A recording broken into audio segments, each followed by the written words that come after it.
ॐ अज्ञानातिमिरान्धस्य ज्ञानाञ्जनशलाकया चक्षुरुन्मीलितं येन तस्मै श्रीगुरवे नमः। नमो ॐ विष्णुपादाय कृष्णप्रेष्ठाय भूतले श्रीमते भक्तिवेदान्त स्वामिनिति नामिने। नमस्ते सारस्वती देवे गौरवाणी प्रचारिणे निर्विशेष शून्यवादी भाष्यचात्य देशधारिणे। जय श्री कृष्ण चैतन्य प्रभु नित्यानंद श्री अद्वैता गदाधर श्रीवासादि गौरभक्त वृंदा। हरे कृष्णा कृष्ण कृष्णा हरे हरे, हरे राम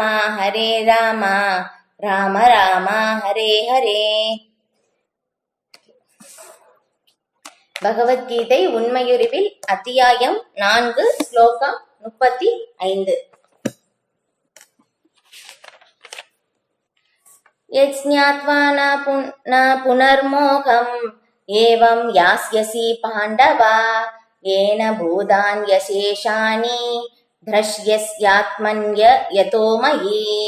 மொழிபெயர்ப்பு: இவ்வாறு தன்னுணர்வை அடைந்த ஆத்மாவிடம் இருந்து உண்மை ஞானத்தை பெற்ற பின் நீ மீண்டும் மயக்கத்தில் விழமாட்டாய்.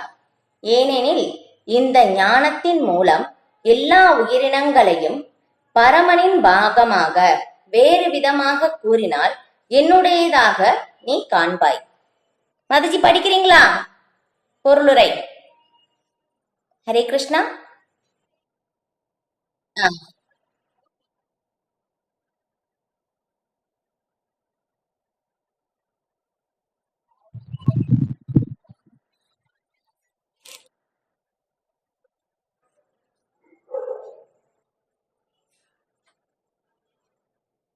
மதுஜி மியூட்ல இருக்கீங்க, மியூட் எடுத்துட்டு பாடுங்க. கட் ஆயிடுச்சு உங்களுக்கு.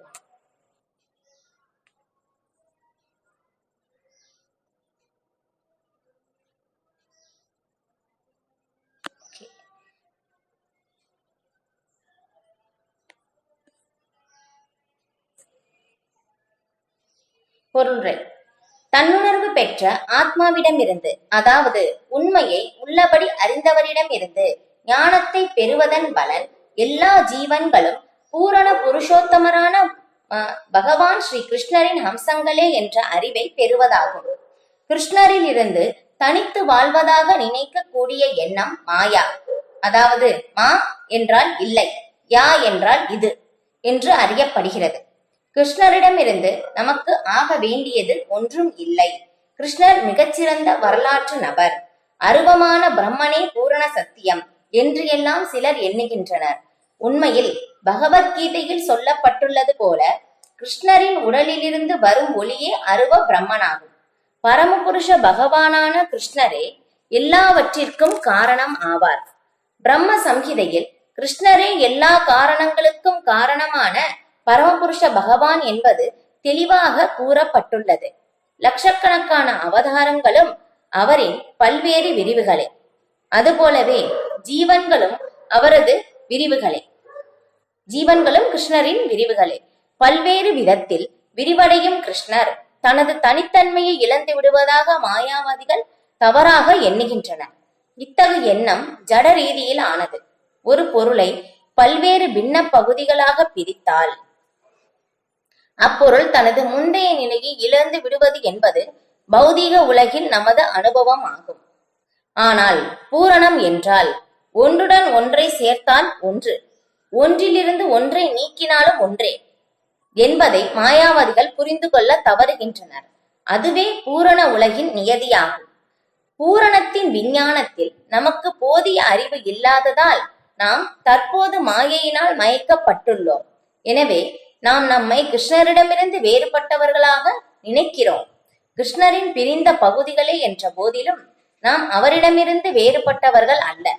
உயிரினங்களின் உடலில் உள்ள வேறுபாடுகள் மாயையே, அதாவது உண்மையில் இல்லாதவையே. நாம் அனைவரும் கிருஷ்ணரை திருப்திப்படுத்துவதற்காக உள்ளோம். கிருஷ்ணருடனான நித்தியமான ஆன்மீக உறவை விட உறவினர்களுடனான தனது தற்காலிகமான உடல் சம்பந்தமான உறவை மிக முக்கியமானதாக அர்ஜுனன் எண்ணியதற்கு மாயையே காரணம். கிருஷ்ணரின் நித்திய சேவகனான ஆத்மா அவரிடமிருந்து பிரிக்கப்பட முடியாதவன். அவனிடமிருந்து தனித்திருப்பதாக நினைப்பது மாயை. இந்த முடிவையே கீதையின் மொத்த உபதேசங்களும் நோக்கமாக கொண்டுள்ளன. பரமனின் தனிப்பட்ட அம்சங்களான உயிர்வாளிகளுக்கு சில கடமைகள் உண்டு. நினைவுக்கு எட்டாத காலத்திலிருந்து அந்த கடமையை மறந்துள்ள காரணத்தால் மனிதர்கள், மிருகங்கள், தேவர்கள் போன்ற பற்பல உடல்களிலும் அவர்கள் தங்கியுள்ளனர். பகவானுடனான திவ்யமான அன்பு தொண்டினை மறந்துள்ளதால் இத்தகு உடல் வேறுபாடுகள் எழுகின்றன. ஆனால் கிருஷ்ண உணர்வின் மூலம் திவ்யமான அன்பு தொண்டில் ஈடுபடுத்தப்படும் போது ஒருவன் இம்மயக்கத்திலிருந்து உடனடியாக விடுதலை அடைகிறான். இத்தகு தூய ஞானத்தை ஆன்மீக குருவிடம் இருந்து மட்டுமே அடைய முடியும். ஹரே கிருஷ்ணா மாதாஜி.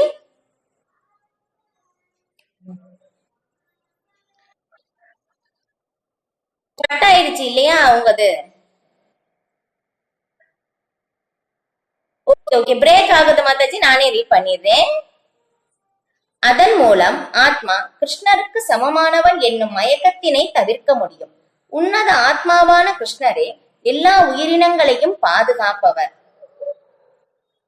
அப்பாதுகாப்பினை கைவிட்ட உயிர்வாளிகள் பௌதீக சக்தியினால் மயக்கப்பட்டு தம்மை தனிப்பட்டவர்களாக கற்பனை செய்கின்றனர். இவற்றை அறிவதே பக்குவமான ஞானமாகும். பல்வேறு பௌதீக அடையாளங்களில் மயங்கிய இத்தகு ஆத்மாக்கள் கிருஷ்ணரை மறந்து விடுகின்றனர். இருப்பினும் இத்தகு மயங்கிய ஆத்மாக்கள் கிருஷ்ண உணர்வில் நிலை பெற்று விட்டால் அவர்கள் முக்தியின் பாதையில் உள்ளவர்களாக புரிந்து கொள்ளப்பட வேண்டும்.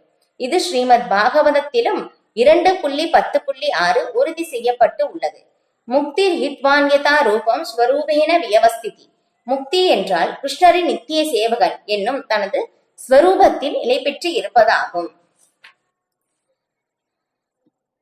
ஓம் நமோ பகவதே வாசுதேவாய. ஓம் நமோ பகவதே வாசுதேவாய. ஓம் நமோ பகவதே வாசுதேவாய. ஓகே, இப்ப நம்ம இதுக்கு முன்னாடி ஸ்லோகம் இல்லையா, போன வகுப்புல பார்த்தோம்.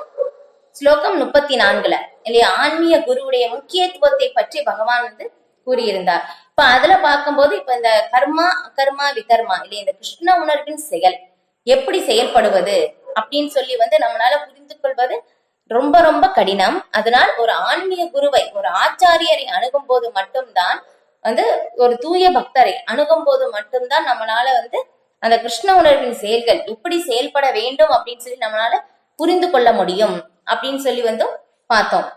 இப்ப இதுல இங்க பார்க்கும்போது பகவான் இங்க சொல்றாங்க, தன்னுணர்வு அடைந்த ஆத்மாவிடம் இருந்து உண்மை ஞானத்தை பெற்ற பின் நீ மயக்கத்தில் விழமாட்டாய். ஏனெனில் இந்த ஞானத்தின் மூலம் எல்லா உயிரினங்களையும் பரமனின் பாகமாக, அதாவது வேறு விதமாக கூறினால் என்னுடையதாக நீ காண்பாய். ஓகே, இப்ப இதுல உங்களுக்கு ஒரு சின்ன கேள்வி. இப்ப நீங்க பாத்தீங்கன்னா இப்ப இங்க நம்ம நிறைய பேரை பாக்குறோம் இல்லையா. நிறைய பேர் ரொம்ப ஒரு ஹையஸ்ட் உயர்ந்த நிலையில இருக்காங்க, சில பேர் தாழ்ந்த நிலையில இருக்காங்க, சில பேர் நடுத்தர நிலையில இருக்காங்க இல்லையா. எத்தனையோ உயிரினங்கள் பாக்குறோம். இப்ப எல்லா உயிரினங்களையும் நாம சமமாக இங்கே பார்க்க முடியுமா?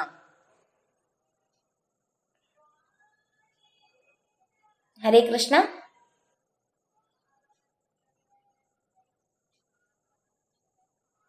நான் கேக்குதா நான் பேசுறது?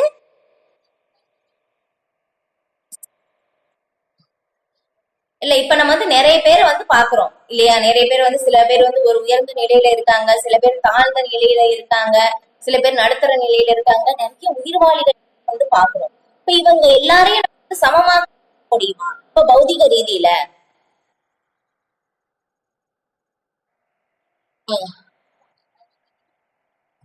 எப்படி பார்க்க முடியும்? எப்படி பார்க்கணும் ஆன்மீக ரீதியில?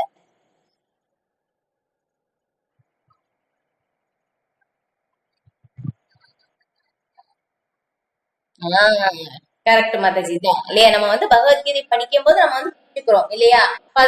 சொல்றாங்க நம்ம இப்ப நம்ம இதேதான் பகவான் இங்க சொல்றாங்க. இந்த ஞானம் இல்லையா? இதை வந்து இந்த ஞானத்தை வந்து நாம் தெரிந்து கொள்கின்றோம். ஒரு ஆன்மீக குருவை சரண் அடையும் போதும் நமக்கு இந்த உன்னத ஞானம், தன்னுணர்வு அடைந்த ஆத்மாவிடமிருந்து அந்த உண்மை ஞானத்தை வந்து நாம் தெரிந்து கொள்கின்றோம். என்னன்னு தெரிஞ்சு கொள்கிறோம்? மாத்ததி சொன்னாங்க இல்லையா? பௌதீக ரீதியில பார்க்கும்போது என்னன்னா, நம்ம யாரையும் சமமாக பார்க்க முடியாது. ஏற்றத்தாழ்வுகள் இங்க இருக்கு. ஏன்னா இந்த பௌதிக உலகம் இருமைகள் சார்ந்த உலகம் இல்லையா? ஏற்றம், இரக்கம், லாபம், நஷ்டம், இன்பம், துன்பம், இந்த மாதிரி இருமைகளால் நிறைந்துள்ளது. துவந்தங்கள் வந்து எப்பவுமே வந்து இருக்கு. அப்ப வந்து ஒருமையாக எப்படி வந்து சமமாக பார்க்க முடியும் அப்படின்னு சொல்லும் போது ஆன்மீக ரீதியில் மட்டும்தான் வந்து பார்க்க முடியும். எப்படி? எல்லாருமே வந்து பகவானுடைய ஒரு பாகம், எல்லாருமே எல்லா உயிர்வாளிகள் பகவானுடைய ஒரு அம்சம் இல்லையா? எல்லாருமே வந்து ஜீவாத்மாக்கள் அப்படின்னு சொல்லி அந்த ஒரு நிலையில இருந்துதான் வந்து நம்ம பார்க்கும் போது மட்டும்தான் வந்து என்ன ஆகும்னா, நம்ம எல்லாரையும் சமமாக வந்து பார்க்க முடியும். அதுவும் ஆன்மீக ரீதியில் மட்டும்தான் வந்து அது பார்க்க முடியும். இப்ப இந்த ஞானம் நமக்கு தெரிஞ்சிருச்சு அப்படின்னாக்கா, அதுதான் இங்க பகவான் சொல்றாங்க, இந்த ஞானத்தின் மூலம் எல்லா உயிரினங்களையும் பரமனின் பாகமாக, வேறு விதமாக கூறினால் நீ என்னுடையதாக காண்பாய் அப்படின்னு சொல்லிட்டு இல்லையா? அப்ப அதனாலதான் வந்து எல்லா உயிர்களுக்கும் வந்து மரியாதை வந்து செலுத்த வேண்டும் அப்படின்னு வந்து சொல்லுவாங்க. ஏன்னா எல்லாருடனையும் பகவான் பரமாத்மாவாக வீட்டு இருக்கின்றார் அப்படின்னு சொல்லிட்டு இல்லையாப்பா. இதுதான் வந்து பிரபுபாதர் இங்க வந்து கீழே வந்து விளக்குறாங்க. இந்த ஒரே ஒரு விஷயம் தான் இல்லையா? எல்லா இடத்துலயும் வந்து விளக்கப்பட்டிருக்கு. என்னன்னா, ஸ்ரீ சைத்தன்ய மகாபிரபு வந்து சொல்றாங்க, வேதங்கள்ல வந்து மூன்று விஷயம் மட்டும்தான் விளக்கப்பட்டு இருக்கிறது அப்படின்னு சொல்லி ஸ்ரீ சைத்தன்ய மகாபிரபு சொல்றது வந்து ஸ்ரீமத் பாகவதத்துல வந்து ஸ்ரீ பிரபுபாதர் வந்து கோடிங்ஸ் வந்து கொடுத்திருக்காங்க. என்ன அப்படின்னாக்கா, அந்த 3 விஷயம் இல்லையா? நமக்கும் பகவானுக்கும் உள்ள சம்பந்த ஞானம் இல்லையா? பகவத்கீதையில வந்து இந்த இதுல 4வது அத்தியாயத்திலேயே வந்து முதல்ல வந்து பார்த்தோம் இல்லையா? பகவான் வந்து இந்த பரமனுடன் உறவு கொள்வதற்கான அந்த உன்னத ஞானத்தை சூரிய தேவனாகிய யுவஸ்வானுக்கு உபதேசித்தேன் அப்படின்னு சொல்லி வந்து இங்க பகவான் வந்து சொல்றாங்க. இப்ப அதுதான், ஏன்னா பகவானுக்கும் நமக்கும் இருக்கின்ற அந்த ஒரு உறவு இல்லையா? வேதங்கள்ல பார்த்தோம்னா 3 விஷயங்கள் இருப்பதாக சைத்தன்ய மகாபிரபு கூறுகிறார். அந்த முதல் விஷயம் வந்து என்னன்னா, பகவானுக்கும் நமக்கும் இருக்கின்ற அந்த சம்பந்த ஞானம், சம்பந்தா. அதுக்கப்புறம் அபிதேயா. அப்படின்னாக்கா அந்த உறவின் மூலமாக செய்யக்கூடிய செயல், அதுதான் பக்தி தொண்டு சேவை. அது வந்து அபிதேயா. 3வது அதன் பக்தி தொண்டு, இதன் மூலமாக நம்ம செய்வதன் மூலமாக நமக்கு கிடைக்கக்கூடிய அந்த விளைவு இல்லையா? அப்ப அது வந்து என்னன்னா பிரயோஜனா, கிருஷ்ண பிரேமை அடைதல் இல்லையா? பகவானுக்கும் நமக்கும் இருக்கின்ற உறவு சம்பந்த ஞானம். 2வது அபிதேயா, பகவானின் உறவின் மூலமாக, பகவானுக்கும் நமக்கும் இருக்கின்ற அந்த உறவின் மூலமாக செய்யக்கூடிய செயல் வந்து அபிதேயா. 3வது வந்து அதன் மூலமாக கிடைக்கக்கூடிய பிரயோஜனம் வந்து என்னன்னா கிருஷ்ண பிரேமை. இந்த 3 விஷயங்கள் தான் ஸ்ரீமத் இதுல வேதங்கள்ல வந்து கூறப்பட்டு இருக்கின்றது. இப்ப இதை வந்து நாம் தெரிந்து கொள்ள வேண்டும் இல்லையா? அதுதான் வந்து சைத்தன்ய மகாபிரபு காருண்ய அவதாரம் எதுக்காக இங்க வந்தாங்க இல்லையா? காருண்யம், பகவானுடைய கிருஷ்ண பிரேமையை வந்து வழங்குவதற்காக. ஏன்னா எத்தனையோ அவதாரங்கள் இருக்கு இல்லையா? எத்தனையோ அவதாரங்கள் வந்து முன்னாடி வந்துட்டு போயிருந்தாலும் எல்லா அவதாரங்களும் வந்து ஒவ்வொரு நோக்கத்திற்காக இங்கே வருகிறார் இல்லையா? நம்ம வந்து பார்த்தோம், பகவான் வந்து 3 நோக்கத்திற்காக வருவதாக அப்படின்னு சொல்லிட்டு. அப்படின்னு பார்க்கும் போதும் அப்ப வந்து இது சைத்தன்ய மகாபிரபு வந்திருக்காங்க. ஆனா பகவானால மட்டும்தான் வந்து அந்த கிருஷ்ணா பிரேமை வந்து கொடுக்க முடியும். ஏன்னா பகவான் தான் பூரணமானவர். மற்ற அவதாரங்களும் பூரணமாக இருந்தாலும், ஏன்னா இந்த அந்த 100% பார்த்தோம்னா 96% வரைக்கும் தான் வந்து விஷ்ணு தத்துவத்திலேயே வந்து இருக்கு இல்லையா? அப்படின்னு பார்க்கும்போது இப்ப 100% முழுமையாக இருப்பது வந்து பகவான் கிருஷ்ணர் கிட்ட மட்டும்தான்.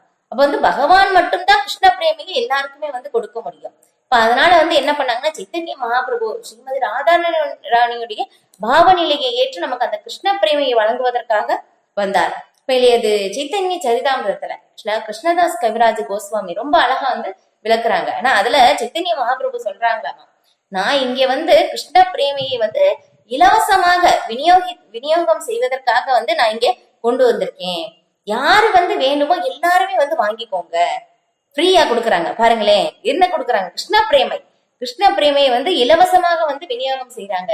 சப்போஸ் யாருமே வந்து வாங்கிக்கல அப்படின்னாக்கா நான் திரும்பி வந்து பாரமா தான் தூக்கிட்டு போகணும் அப்படின்னு சொல்லி சைத்தன்ய மகாபிரபு வந்து சொல்றாங்க. அதுதான் காருண்ய அவதாரம். யாருக்கு வந்து யாரு வந்து உயர்ந்தவன் தாழ்ந்தவன் ஏற்றவன் ஜாதி இனம் மதம் எல்லாத்துக்கும் வந்து எந்த விதமான பாகுபாடும் இல்லாமல் எல்லாருக்கும் வந்து சைத்தன்ய மகாபிரபு வந்து வாரி வழங்குகிறார் கிருஷ்ண பிரேமையை. அதுதான் வந்து ரொம்ப ரொம்ப காருண்ய அவதாரமாக வந்து சைத்தன்ய மகாபிரபு வந்து சொல்றாங்க. இது இல்லையாப்பா? அதுதான் இப்ப அந்த ஒரு கிருஷ்ண பிரேமையை, அந்த ஒரு இதையை வந்து நாம் புரிந்து கொள்வதற்காக இந்த ஆன்மீக குருவிடம் இருந்து மட்டும்தான் நம்மளால அதை வந்து தெரிந்து கொள்ள முடியும். யார் வந்து இது வந்து எல்லாருமே பகவானுடைய ஒரு பாகம் அப்படின்னு சொல்லி நம்ம தெரிஞ்சுக்கிட்டோம் அப்படின்னாக்கா கண்டிப்பா என்ன சொல்றாங்கன்னா அடுத்த ஸ்லோகத்துல வந்து பகவான் வந்து சொல்லுவாங்க. நம்ம இதை வந்து பார்க்கலாம். இந்த ஒரே விஷயம் தான் திரும்ப திரும்ப விளக்கப்படுது. நான் ஜீவாத்மா, நான் உடல் அல்ல ஜீவாத்மா. அந்த ஒரு நிலைக்கு நாம் புரிந்துணர்வுக்கு வர வேண்டும். வர்றதுக்காக தான் இந்த திரும்ப திரும்ப வந்து நம்ம வந்து சொல்றோம். அதேதான் வந்து இங்க பிரபுபாதரும் வந்து விளக்கியிருக்காங்க. ஆனா என்ன ஆச்சுன்னா நம்ம வந்து என்ன ஆகுதுன்னா நம்ம வந்து மறந்துட்டோம். நான் இந்த உடல் அப்படின்னு சொல்லி வந்து மறந்துட்டோம் இல்லையா? அன்னைக்கு வந்து பிரபு வந்து ஒரு கேள்வி கேட்டாங்க, அந்தரங்க சக்தி என்ன அப்படின்னு சொல்லும் போது அதுல வந்து நம்ம வந்து விளக்கணும் இல்லையா? என்னன்னா நாம வந்து நான் இந்த உடல் அப்படின்னு சொல்லி நினைக்கும் போது என்ன ஆகுதாமா, நாம வந்து ஆன்மீக உலகத்துல இருந்து பகவானிடமிருந்து பிரிந்து இங்கே அனுபவிப்பதற்காக இங்க பௌதிக உலகத்திற்கு வருகின்றோம்.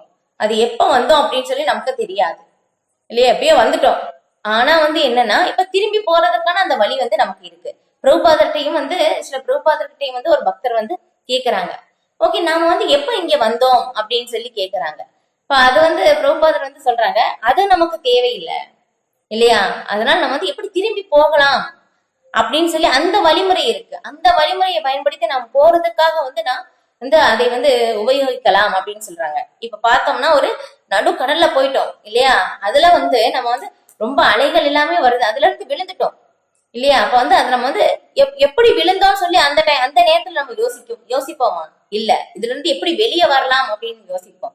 அதே மாதிரிதான் இல்லையா? இவங்க இதுல நம்ம திருக்குறள்ல வந்து பாக்குறோம் இல்லையா? பிறவி பெருங்கடல் நீந்துவர் நீந்தார் இறைவனடி சேராதார். இந்த பிறவியாகிய பெருங்கடலை இல்லையா கண்டிப்பா நீந்தி யார் கடக்குறாங்களோ அவங்கதான் வந்து இறைவனடி சேர முடியும் இல்லையாப்பா? அந்த நீந்தி கடக்க வேண்டும் இல்லையாப்பா? அது கண்டிப்பா வந்து ஒரு ஆன்மீக குரு தான் வந்து ஒரு படகு மாதிரி இல்லையா? அப்ப அவங்கதான் வந்து என்ன அந்த சாதகமான காற்று வந்து என்ன அப்படின்னாக்கா இந்த சாஸ்திரங்கள் இது எல்லாமே. இதை எல்லாமே வந்து யார் வந்து யூஸ் பண்ணிக்கிறாங்களோ கண்டிப்பா வந்து இந்த பௌதிக துன்ப கடலை இல்லையா, இந்த பௌதிக சாகரம், இது வந்து கடல் தான் அப்படின்னு சொல்றாங்க, கடலுக்கு வந்து ஒப்பிடப்படுறாங்க. சில நேரத்துல வந்து என்ன ஆகணும், வந்து கடல்ல வந்து அலைகள் மெதுவா வரலாம், வேகமா வரலாம் இல்லையா, ரொம்ப ஆழத்திலையும் கொண்டு போகலாம், ரொம்ப மேலேயும் வரலாம். அதே மாதிரிதான் நமக்கு இந்த துன்பங்கள் சில நேரத்துல வந்து ரொம்ப கடினமாக வருது, சில நேரம் இன்பம் அனுபவிக்கின்றோம், வெவ்வேறு விதமான அலைகளில் வந்து நாம் சிக்கி கொள்கின்றோம். ஆனா இதுல இருந்து வெளியே வர்றதுக்கான ஒரே வழி என்ன அப்படின்னாக்கா வந்து நம்ம வந்து ஆன்மீக குருவை ஏற்றுக்கொள்ளும் போது மட்டும்தான் வந்து நம்மளுடைய உண்மையான நிலையை வந்து நம்மளால் புரிந்து கொள்ள முடியும் அப்படின்னு சொல்லி வந்து சொல்லப்படுது. அதுதான் இல்லையா? அப்ப வந்து மாயானா என்ன அப்படின்னு சொல்லி வந்து சொல்லப்படுது. ஏன்னா கிருஷ்ணனிடமே நாம் பிரிந்து வந்துட்டோம். அந்த ஒரு நிலையிலிருந்து என்ன ஆகுதுன்னா மாயை தோற்றங்கள், நான் தான் இந்த உடல் சார்ந்தது எல்லாமே என்னுடையது அப்படின்னு சொல்லி அந்த ஒரு எண்ணத்தில் நாம் மூழ்கி போகின்றோம். அதன் மூலமாக என்ன ஆகின்றோம், நான் அந்த மாயையின் பிணைப்பில் சத்வகுணம் ரஜோகுணம் தமோகுணம் இந்த முக்குணங்களின் மூலமாக நாம் பிணைக்கப்பட்டு அதன் மூலமாக செயல்கள் செய்கின்றோம். செயல்களின் மூலமாக அந்த செயலின் மூலமாக நாம் விளைவு ஒன்று இன்பமாகவோ அல்லது துன்பமாகவோ அனுபவிக்கின்றோம். இதன் மூலமாக நமக்கு பிறப்பு இறப்பு தொடர்ந்து நடைபெறுகின்றது. இதுதான் வந்து நமக்கு நடக்குது அப்படின்னு சொல்லிட்டு இப்ப இதே நான் வந்து இங்க ஆன்மீக குருவை அணுகி நம்ம தெரிஞ்சுக்கிறோம், ஓகே நம்ம வந்து உடல் அல்ல ஆத்மா அப்படின்னு சொல்லி மாதவி சொன்னாங்க இல்லையா? நம்ம வந்து எல்லாரையும் சமமாக வந்து பார்க்க முடியும். எப்படி இல்ல இதுலயும் வரும் பண்டிதா சமதர்ஷினா அப்படின்னு சொல்லி இல்லையா? வந்து பசு யானை நாயை தின்பவன் இல்லையா, எல்லாரையும் அவங்க எப்படி பாக்குறாங்கன்னா சமநோக்கில் பார்க்கிறார்கள்.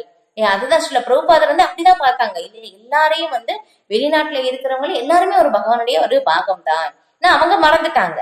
ஆனா சில பிரபுபாதர் வந்து எல்லாருமே பகவானுக்கும் ஒரு உறவு இருக்கு அப்படின்னு சொல்லி எல்லாருக்குமே வந்து அந்த கிருஷ்ண பிரேமையை வந்து கொடுத்தாங்க இல்லையா? அவங்களுடைய கருணையை வந்து எல்லாருக்குமே வந்து கொடுத்தாங்க. அதன் மூலமாக வந்து நம்ம வந்து தெரிந்து கொண்டு என்ன பண்றோம்னா நம்ம அந்த உண்மையான சொரூப நிலைக்கு வர்றோம் இல்லையா? ஆத்மாவுடைய சொரூப நிலை என்ன?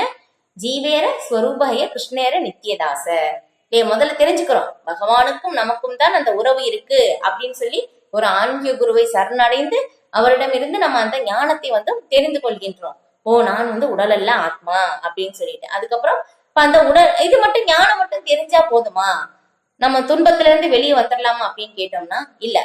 அந்த உறவின் மூலமாக செய்யக்கூடிய செயல் அது செய்யும் போது மட்டும்தான் நம்ம வந்து இன்னும் வந்து நம்ம வந்து அந்த உன்னத இலக்காகிய கிருஷ்ண பிரேமையை வந்து அடைய முடியும். அதனால அந்த பக்தி தொண்டு செயல், அந்த உறவின் மூலமாக செய்யக்கூடிய செயல் தான் வந்து பக்தி தொண்டு சேவை. நம்ம பகவானுக்கு வந்து எந்த அளவுக்கு அந்த பக்தி தொண்டு சேவை செய்கின்றோமோ அந்த அளவுக்கு பகவானுக்கும் நமக்கும் அந்த உறவு வந்து இன்னும் வந்து பலப்படுத்தப்படுது. இதுதான். ஏன்னா நம்ம வந்து இங்கேயும் வந்து நம்ம பகவானுக்காக சேவை வந்து செய்கின்றோம். அங்கே வந்து ஆன்மீக உலகத்துக்கு போய் அங்கேயும் பகவானுக்கான அந்த சேவை வந்து செய்கின்றோம். அதுதான் இங்க ஸ்ரீமத் பாகவதத்தில் வந்து அந்த கோடிங்ஸ் வந்து இங்க பிரபுபாதர் வந்து கொடுத்திருக்காங்க.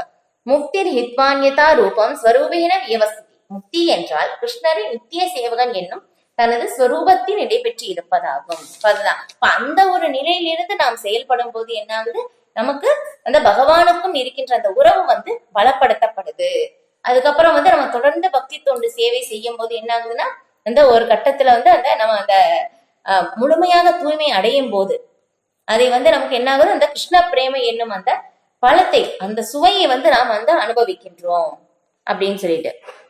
அதுக்கப்புறம் இங்க வந்து என்ன நிறைய பேர் என்ன சொல்றாங்கன்னா, இந்த அருவவாதிகள் என்ன சொல்றாங்க அப்படின்னு சொல்லி இங்க பிரபுபாதர் வந்து விளக்குறாங்க. பகவான் அப்படின்னு சொல்லி வந்து என்னன்னா, கிருஷ்ணர் வந்து அப்படின்னு சொல்றது அப்ப வந்து அவர் யாருன்னா ஒரு புராண புருஷர் இல்லையே, இந்த இதுல சாரி அப்படி இல்ல, வரலாற்று நபர். அதுக்கப்புறம் வந்து கிருஷ்ணரிடம் இருந்து நமக்கு எதுவுமே ஆக வேண்டியது ஒன்றுமே கிடையாது.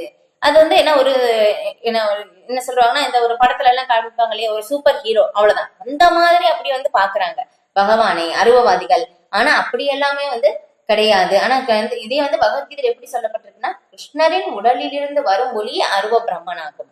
அருவவாதிகள் நினைக்கிற மாதிரி வந்து கிடையாது. ஆனா இங்க வந்து எப்படி அருவ பிரம்மனிடம் மட்டும்தான் சரணடைய வேண்டும். கிருஷ்ணர் அப்படின்னு சொல்லி வந்து ஒரு நபரெல்லாம் கிடையாது. அவருக்கு வந்து இந்த உணர்வுகள் எல்லாமே கிடையாது. அவருக்கு வந்து நம்மள மாதிரி வந்து ஒரு உடல் எல்லாம் கிடையாது அப்படின்னு சொல்லி அருவவாதிகள் வந்து நினைக்கிறாங்க. ஆனா இது தப்பு அப்படின்னு சொல்லி வந்து இங்க சொல்றாங்க. அப்ப அந்த அருவ பிரம்மன் கூட என்னது அப்படின்னாக்கா, பகவானுடைய தேஜஸிலிருந்து வரும் ஒளிதான் அருவ பிரம்மன். அந்த ஒளியை தாண்டி வந்து பார்க்கும் போது மட்டும்தான் வந்து என்ன ஆகுதுன்னா, பகவானுடைய ரூபத்தை வந்து நம்மளால் வந்து பார்க்க முடியும். இது இப்ப இதுல ஈஷோ உபனிஷதத்தில் இல்லையா, அதுல வந்து ஒரு ஸ்லோகத்துல வந்து வரும், பகவானே உங்களுடைய ஒளியை வந்து விளக்கி வந்து நீங்க காட்டுங்க அப்படின்னு சொல்லி. இப்ப அதுல விளக்கும் போது மட்டும்தான் வந்து என்ன ஆகுதுன்னா, பகவானுடைய உருவம் இருப்பதை வந்து நம்மளால தெரிந்து கொள்ள முடியும். ஏன்னா 108 உபனிஷதங்கள் இருந்து இருக்கு. எல்லாமே வந்து என்னன்னா பகவானுடைய அருவத்தன்மையை தான் பற்றி வந்து தான் விளக்குவதாக வந்து சொல்றாங்க. இப்ப இதுல சொல்லும் போது ஈஷோ உபனிஷதத்திலேயே முதல் உபனிஷதம் வந்து ஈஷோ உபனிஷதம். அந்த உபனிஷதத்தில் மட்டும்தான் பகவானுடைய உருவத்தை பற்றி வந்து விளக்கி இருக்கிறது. இல்லையா, யாராவது வந்து நேரம் இருந்ததுன்னா அந்த புத்தகம் வந்து படிச்சு பாருங்க, ரொம்ப நல்லா இருக்கும். ஏன்னா முதல் புத்தகம் கண்டிப்பா படிக்க வேண்டிய அந்த ஒரு புத்தகம். அதுல சில பிரபுபாதர் வந்து பக்தி சாஸ்திரத்திலேயே முதல் பாடமாக அந்த புத்தகம் தான் வந்து படிப்போம் நம்ம. இப்ப அதுல பார்க்கும்போது என்னன்னா, அதுல வந்து சொல்லப்பட்டிருக்கு பகவான் இப்படி நம்ம வந்து காற்றை விட மனசு வந்து வேகமா போகுமாமா. இப்ப பாத்தீங்கன்னா, இப்ப நம்ம வந்து எங்கேயாவது ஒரு இடத்துக்கு போயிருக்கோம் இல்லையா, தூரமாக இருக்கிற ஒரு இடத்துக்கு பார்த்தோம்னா, இப்ப டக்குன்னு நம்ம மனசுல அந்த இடத்தை நினைச்சோம்னா என்ன ஆகும், டக்குன்னு மனசு அங்க போயிடும். ஆனா காற்றை விட மனசு வேகமாக போகுமாமா, பயணம் செய்யுமாமா. ஆனா மனதை விட வேகமாக பகவான் வந்து பயணம் செய்வார். அப்படி வந்து ஈச உபனிஷத்துல விளக்கப்பட்டிருக்கு. என்னன்னா வந்து எப்படி சொல்லப்படுதுன்னா, பகவானுக்கு வந்து பௌதீக உடல்கள் வந்து கிடையாது இல்லையா, பகவானுக்கு உடல் இல்லை. சரி, பகவானுக்கு உடல் இல்லை, ஆனா உடல் இருக்கு. எப்படி திவ்யமான உடல் இருக்கு, பௌதீகமான உடல் கிடையாது இல்லையா. இப்ப வந்து பகவான் எப்படி இதுல பிரம்ம சம்ஹிதையில் வந்து சொல்லப்பட்டிருக்கு, அங்காணியஸ்ய சகலேந்திரிய விருத்தி மந்திர். பகவான் வந்து கண்ணாலையும் வந்து பகவான் வந்து சாப்பிடுவாங்களாமா இல்லையா, காதாலையும் வந்து நம்ம கேட்க மட்டும் தான் செய்வோம், பகவான் காதாலையும் பேச செய்வாராமா. இது நம்மளால புரிந்து கொள்ள முடியாது. ஏன்னா பகவான் அபௌருஷேய, நம்முடைய பௌதிக புலன்களுக்கும் அறிவிற்கும் அப்பாற்பட்டவர் பகவான், நம்முடைய புரிந்துணர்வுக்கு அப்பாற்பட்டவர். நம்மளால புரிந்து கொள்ள முடியாது பகவானை. இப்ப இதுதான், இப்ப இது நம்ம பகவானை புரிந்து கொள்ள முடியாது அப்படின்னு சொல்லி நம்ம புரிஞ்சுக்கிறது தான் அதான் புரிந்துணர்வு. அப்படிதான் ஒரு சன்னியாசி வந்து விளக்குறாங்க. இப்ப அதுதான் இப்ப இதுல வந்து சொல்லிடுற மாதிரி பகவான் வந்து தனித்தன்மையை வந்து இங்க நம்ம இழந்து விடுவதாக அருவவாதிகள் வந்து சொல்றாங்க. ஆனா இங்க வந்து அப்படி கிடையாது அப்படின்னு சொல்லி வந்து இதுல ஸ்ரீமத் பகவத்கீதை வந்து விளக்குகின்றது. இது இப்ப இதுல பார்த்தோம்னா வந்து பிரபுபாதர் வந்து அந்த ஸ்லோகத்தை வந்து விளக்குறாங்க. ஓம் பூர்ணமத பூர்ணமிதம் அப்படின்னு சொல்லி அந்த ஒரு ஸ்லோகம் வந்து வரும். இப்ப அதுல பார்த்தோம்னா வந்து நம்ம பௌதிக உலகத்துல கணக்குப்படி பார்க்கும் போது நம்ம ஒண்ணுல இருந்து ஒண்ணு எடுத்துட்டோம்னா 0 இல்லையா. இது வந்து 1ல இருந்து 1 கூட்டணும்னா 2 ஆகும். ஆனா ஆன்மீக உலகத்துல 1ல இருந்து 1 எடுத்தாலும் 1 தான் இல்லையா. இதுதான் ஆன்மீக இது கணக்கு, நம்மளால புரிந்து கொள்ள முடியாது. அதுதான். ஏன்னா பகவான் எப்படின்னா எப்பவுமே பூரணமானவராக இருக்கின்றார். ஆனா இவங்க அருவவாதிகள் எப்படி சொல்றாங்கன்னா, பகவானிடம் இருந்து எல்லாமே அவதாரங்கள் எல்லாமே வந்து அவங்களுடைய சக்திகள் எல்லாமே பிரிந்து வந்துருச்சு அப்படின்னாக்கா பகவானுடைய எதுவுமே இல்லை. அவங்க பௌதிக ரீதியாக தான் பாக்குறாங்க. ஆனா ஆன்மீக ரீதியில் பொறுத்தவரையிலும் பகவானிடமிருந்து எத்தனையோ விரிவங்கங்கள் எல்லாமே வந்தாலும் பகவான் என்றுமே பூரணமானவராக இருக்கின்றார் இல்லையா. பகவான் பிறப்பற்றவர் இல்லையா. பகவான் இதுல முதல்ல இருந்து நம்ம பார்த்தோம், பகவானுடைய தோற்றம் எப்படிப்பட்டது இல்லையா. சம்பவாமி ஆத்மமாயா அப்படின்னு சொல்லிட்டு இல்லையா, என்னுடைய அந்தரங்க சக்தியின் மூலமாக நான் தோன்றுகின்றேன்னு தான் சொல்லியிருக்காங்க. பகவான் பிறக்கிறார் அப்படின்னு சொல்லல இல்லையா. அப்ப அதுக்கப்புறம் ஜன்ம கர்ம செம்மே திவ்யம் ஏவம் யோவேத்தி தத்வதகம் திக்வா தேகம் புனர்ஜன்மா நைத்திமாம் ஏதிசோ அர்ஜுனா அப்படின்னு சொல்லி இல்லையா. எனது தோற்றமும் செயல்களும் திவ்யமானவை அப்படின்னு சொல்லி யார் ஒருவர் புரிஞ்சுக்கிறாங்களோ கண்டிப்பா இந்த பௌதிக உலகில் பிறவி எடுப்பதில்லை அர்ஜுனா அப்படின்னு சொல்லி இல்லையா. பகவானுடைய தோற்றமும் செயல்களும் எப்படிப்பட்டது, திவ்யமானவை இல்லையா. இப்ப ஜென்மாஷ்டமி வருது, இன்னும் 3 நாள் தான் இருக்கு இல்லையா. எல்லாருமே காத்துட்டு இருக்கீங்க. அப்ப எப்படி பகவானுடைய தோற்றம் இல்லையா எப்பவுமே திவ்யமானது. அப்ப அந்த ஒரு யார் ஒருத்தர் புரிஞ்சுக்கிறாங்களோ கண்டிப்பா இந்த பௌதிக உலகில் பிறவி எடுக்க வேண்டாம் இல்லையா. நான் ரொம்ப கஷ்டப்பட தேவையில்லை. நம்ம அதை மட்டும் நம்ம ஒத்துக்கிட்டா போதும். நம்ம திரும்பிங்க பௌதிகமான இந்த துன்பமயமான ஒரு இடத்திற்கு இங்க நாம் வர தேவையில்லை அப்படின்னு சொல்லிட்டு, இதுதான் ஆன்மீக உலகத்துக்கும் பௌதிகத்திற்கும் உள்ள வித்தியாசம் இதுதான் அப்படின்னு சொல்லி. அப்ப இதுதான் விளக்கியிருக்காங்க. ஏன்னா நம்ம அங்க இருந்து இங்க வந்துட்டோம். இப்ப பகவானிடமிருந்து பிரிந்து வந்ததுனால நான் இந்த உடல் அப்படின்னு சொல்லி அந்த ஒரு நிலையிலிருந்து நாம் செயல்படுகின்றோம். ஆனா இங்க பார்க்கும்போது ஆன்மீக குருவை ஏற்றுக்கொள்ளும் போது இந்த ஞானத்தை நாம் அறிந்து கொண்டு அதன் மூலமாக நாம் செயல்படுகின்றோம். இந்த ஒரு இதைதான் விஷயத்தை தான் இங்க விளக்கியிருக்காங்க. இது ஓகே. அடுத்த ஸ்லோகம், ஸ்லோகம் 36. அவிச்சேத் அசி பாபேப்யக சர்வேப்யக பாபகிருத்தமக சர்வம் ஞான பிரவேணைவ விஜினம் சந்தரிஷ்யசி. மொழிபெயர்ப்பு: பாவிகளில் எல்லாம் பெரும் பாவியாக நீ கருதப்பட்டாலும் உன்னதமான ஞானம் என்னும் படகில் நீ நிலை பெற்று விட்டால் உன்னால் துன்பக்கடலை கடந்துவிட முடியும். பொருளுரை: கிருஷ்ணருடனான ஸ்வரூப நிலையை அறிதல் மிகவும் நல்லது. ஏனெனில் அறியாமை கடலில் நடக்கும் வாழ்வு போராட்டத்திலிருந்து இது ஒருவனை உடனடியாக உயர்த்தி விடுகிறது. இந்த ஜட உலகம் சில சமயம் அறியாமை கடலுக்கும் சில சமயம் காட்டு தீயிற்கும் ஓமிக்கப்படுகிறது. எவ்வளவுதான் நன்றாக நீச்சல் அறிந்தவனாக இருந்தாலும் கடலில் அவனது போராட்டம் கடினமானதாகும். தத்தளிக்கும் மனிதனை கடலில் இருந்து காக்க யாரேனும் முன்வந்தால் அவனே மிகச்சிறந்த காப்பாளன். பரமபுருஷ பகவானிடமிருந்து பெறப்படும் பக்குவமான ஞானமே முக்திக்கான வழி. கிருஷ்ண உணர்வு என்னும் படகு மிக எளியதும் மிக சிறந்ததும் ஆகும். இல்ல இப்ப பார்த்த மாதிரி அந்த இதுல திருக்குறள்ல பார்த்தோம் இல்லையா, அந்த பிறவி பெருங்கடல் நீந்துவர் நீண்டா இறைவனடி சேராதார் அப்படின்னு சொல்லி. அப்ப இதே பார்த்தோம்னா அப்ப நம்ம நிறைய பேருக்கு நல்ல நீச்சல் எல்லாம் தெரியுது. ஆனா இருந்தாலும் என்னன்னா கண்டிப்பா எவ்வளவு நீச்சல் தெரிஞ்சிருந்தாலும் இல்ல அவங்க நடுக்கடல்ல விழுந்தாலும் அவங்களால நீந்தி கடந்து வந்துட முடியுமா அப்படின்னு சொன்னோம்னா ரொம்ப கடினம் இல்லையா. எவ்வளவு நீச்சல் நல்லா தெரிஞ்சிருந்தாலும் ஆனால் ஒருத்தர் காப்பாத்துறதுக்கு இன்னொரு நபர் வந்தா மட்டும்தான் அதுல இருந்து வெளியே வர முடியும் இல்லையா. அதே மாதிரிதான் இங்க எல்லாருமே ஒவ்வொருத்தவங்க ஒவ்வொரு விதமான அந்த ஒரு கடல் அலைகளில் அந்த ஒரு இதுல இருக்காங்க. எல்லாருமே தத்தளித்து கொண்டு இருக்கிறார்கள். இப்ப அதுதான் அதே மாதிரி அப்ப அந்த மாதிரி இருக்கிறவங்களை கண்டிப்பா காப்பாத்துறதுக்கு யாராவது ஒருத்தர் வரணும். எப்படி இங்க எல்லாருமே எப்படி எந்த மாதிரி துன்பம் அனுபவிக்கிறாங்கன்னா கடலின் அலைகள் இல்லையா திரும்ப திரும்ப வருது. அதுக்கப்புறம் இந்த காட்டு தீ இல்லையா, யாருமே காட்டு தீயை வைக்கிறதே இல்லை, அது தானாகவே வருது. அதே மாதிரி தான் நம்ம வாழ்க்கை அனுபவத்துல பாக்குறோம். திடீர்னு நமக்கு எப்ப துன்பம் வரும்னே தெரியாது இல்லையா. நல்லா இருக்கும், திடீர்னு ஏதோ ஒரு துன்பங்கள் நம்ம பாக்குறோம். இந்த 3 வகையான துன்பங்கள்ல ஏதோ ஒரு விதமான துன்பத்தை நாம் அனுபவிக்கின்றோம். அது நமக்கு நடக்குது. ஒரு செகண்ட் சிந்து திவதவக. அப்ப இந்த மாதிரி நம்ம துன்பத்தை அனுபவிக்கின்றோம். அதுக்கப்புறம் வெவ்வேறு விதமான அந்த இதுக்கு எப்படி சொல்லப்படுதுன்னா அறியாமை கடலுக்கும் காட்டு தீயிற்கும் ஓமிக்கப்படுகிறது. இப்ப நம்ம பார்த்தோம். அதே மாதிரிதான் நம்ம இதுல இருந்து வெளியே வரணும் இல்லையா. எவ்வளவுதான் நீச்சல் தெரிஞ்சிருந்தாலும் அவங்க கடல்ல விழுந்துட்டாங்க, நடுக்கடல்ல விழுந்துட்டாங்கன்னா நீந்தி கடற்கரை முடியாது. யாரேனும் ஒருவர் கண்டிப்பா காப்பாற்ற வர வேண்டும் இல்லையாப்பா. அந்த நபர் தான் வந்து யாருன்னா ஆன்மீக குரு இல்லையாப்பா. அவங்கதான் வந்து நமக்கு காப்பாற்றக்கூடியவர். ஏன்னா வந்து அதுல இருந்து ஒரு அறியாமை கடல்ல இருந்து நம்மளை வந்து வெளியேற்றுகிறார் அப்படின்னு சொல்லி. இப்ப இதுக்கு வந்து ஸ்ரீமத் பாகவதத்துல ஏன்னா ஆன்மீக குருவை பற்றி வந்து நிறைய விளக்கங்கள் வந்து இருக்கு. ஒரு உதாரணம் வந்து இங்க பார்க்கலாம். ஸ்ரீமத் பாகவதத்துல வந்து கொடுக்கப்பட்டிருக்கு. எப்படி அப்படின்னாக்கா, இப்ப வந்து விறகு இருக்கு இல்லையா. அப்ப அந்த விறகுல பார்த்தோம்னா 3 கட்டைகள் வந்து வச்சிருக்காங்க. இதுல பார்த்தோம்னா கீழே இருக்கிற கட்டை தான் வந்து யாருன்னா குரு. ஓகேவா. 3 கட்டைகள் இருக்கு. நம்ம கீழே இருக்கிறதா வந்து யாருன்னா குரு, ஆன்மீக குரு.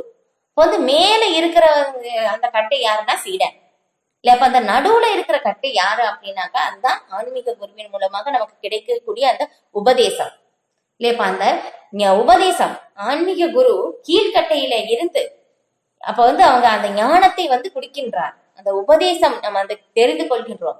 இப்ப அதுல என்ன ஆகுதுன்னா அந்த ஞானத்தின் மூலமாக நம்முடைய அறியாமை இருள் எல்லாமே வந்து அழிக்கப்படுது அப்படின்னு சொல்லிட்டு. அப்ப இன்னொரு இடத்துலயும் வந்து ஸ்ரீமத் பாகவதத்துல வந்து விளக்கப்படுது. என்னன்னா நம்ம வந்து ஒவ்வொருத்தரையும் நம்ம வந்து கேட்கிறோம் இல்லையா. இப்ப நம்ம வந்து பார்க்கும்போது இந்த பகவத்கீதை பாகவதம் இங்க உபன்யாசம் கேட்கணும், இதெல்லாம் கேட்கும் போது என்னாவது நமக்கு தெரியுது உடல் எல்லாம் ஆத்மா அப்படின்னு சொல்லி. இதே பார்த்தோம்னா நம்ம வந்து எப்பவுமே எல்லா நேரத்திலயும் இந்த ஒரு மனநிலை நமக்கு இருக்கா? கடினம் இல்லையா. ஏன்னா இப்ப பார்த்தோம்னா நம்ம வந்து எப்படி பார்ப்போம்னா ஒவ்வொரு நபரையும் நம்ம வந்து ஒருத்தரை வந்து நமக்கு ரொம்ப பிடித்தவராக பார்ப்போம் இல்லையா. இன்னொரு நபரை ரொம்ப வெறுப்பவராக பார்ப்போம் இல்லையா. இன்னொரு நபர் இவங்க நல்லவங்க, இன்னொருத்தவங்க இவங்க கெட்டவங்க, இவங்க இந்த மாதிரி கேரக்டர், இப்படிதான் நம்ம வந்து பார்ப்போம். ஆனா வந்து நாம பார்ப்போமா எல்லா நேரத்திலும் எல்லா நிலையிலும் எல்லா மனநிலையிலும் எல்லா சூழ்நிலையிலும் அவர்களை இவங்க ஜீவாத்மா அப்படின்னு சொல்லி நம்ம பார்ப்போமா அப்படின்னு கேட்டோம்னா ரொம்ப கடினம். ஆனா ஆன்மீக குரு அப்படி பார்க்கறது இல்லை, எல்லாரையும் சமமாக பார்க்கின்றார். ஹரே கிருஷ்ணா.